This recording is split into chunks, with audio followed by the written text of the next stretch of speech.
Welcome to வீடி kitchen. இன்றைக்கி நம்ம என்ன பார்க்க போகிறோம்னா பன்னீர் மோமோஸ் எப்படி செய்யறதுன்னு பார்க்க போகிறோம். அதுக்கு வந்து முதல்ல ஸ்டஃபிங் ரெடி பண்ணிக்கலாம். ஒரு பேனில் 1 டேபிள் ஸ்பூன் ஆயில் ஊற்றிக்கலாம். ஆயில் சூடாகட்டும். இப்போ பேன் சூடானோடனே 1/2 டீஸ்பூன் ஜிஞ்சர் கார்லிக் பேஸ்ட் பண்ணிட்டேன். இப்போ ஜிஞ்சர் கார்லிக் பேஸ்ட் வதங்கிடுச்சு. நான் வந்து 3 பெரிய வெங்காயத்தை பொடிசாக கட் பண்ணி வச்சுருக்கேன். அதை சேர்த்துக்கலாம்.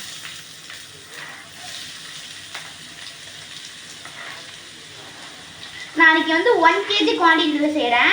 நீங்கள் கம்மியாக செய்கிறீங்கன்னா நீங்கள் தேவையான அளவு எடுத்துக்கோங்க.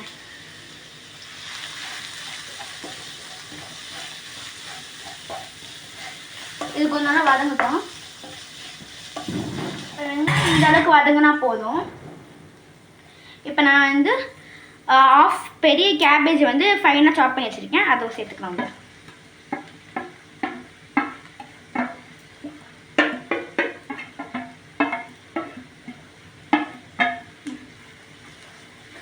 இப்போ வந்து கேபேஜ் வந்து இந்த அளவுக்கு வதங்கினா போதும்.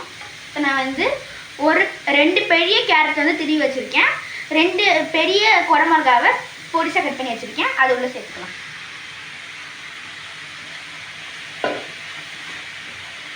நல்லா மிக்ஸ் பண்ணி விட்டுக்கலாம். இந்த அளவுக்கு வதங்கினா போதும். நான் வந்து 2 பன்னீரை திருவி வச்சுருக்கேன். அது உள்ள போட்டு சேர்த்துக்கலாம்.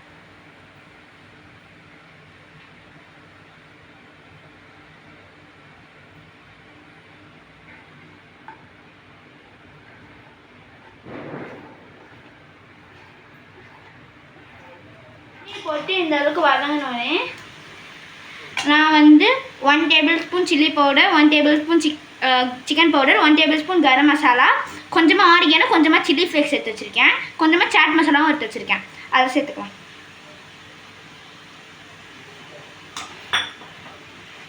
ஒரு நல்லா மிக்ஸ் பண்ணிக்கலாம்.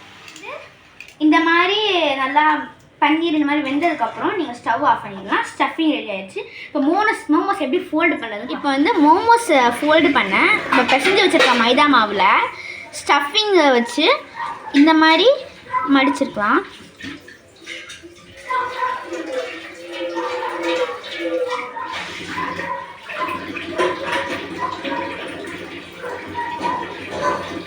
இப்போ வந்து இப்படி ஜாயின் பண்ணிட்டா மோமோஸ் ஷேப். வந்து மோமோஸ் சட்னிக்கு நான் வந்து ஒரு 1/4 கிலோ தக்காளியை வந்து வேக வச்சுருக்கேன்.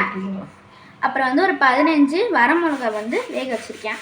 அப்புறம் வந்து ஒரு 30 பல் பூண்டு எடுத்து அதையும் நான் வேக வச்சுருக்கேன். இப்போ எல்லாத்தையும் சேர்த்து ஒரு ஃபைன் பேஸ்ட்டாக அரைச்சிக்கலாம்.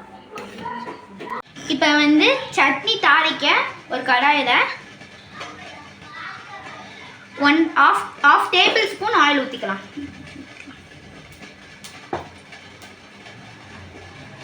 ஆயில் சூடாகணுன்னே நம்ம நான் என்னென்ன நைஸாக அரைச்சி வச்சுருக்கேன் அந்த சட்னி உள்ள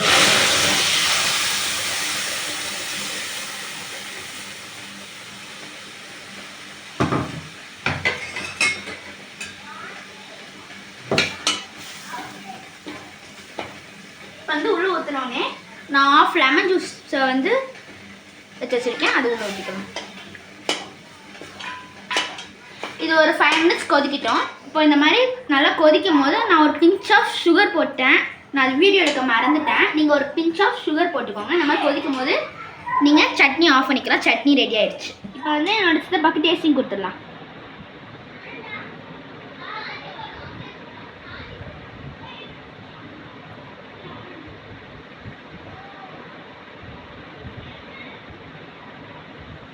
ஃபர்ஸ்ட் கிளாஸாக இருக்கா?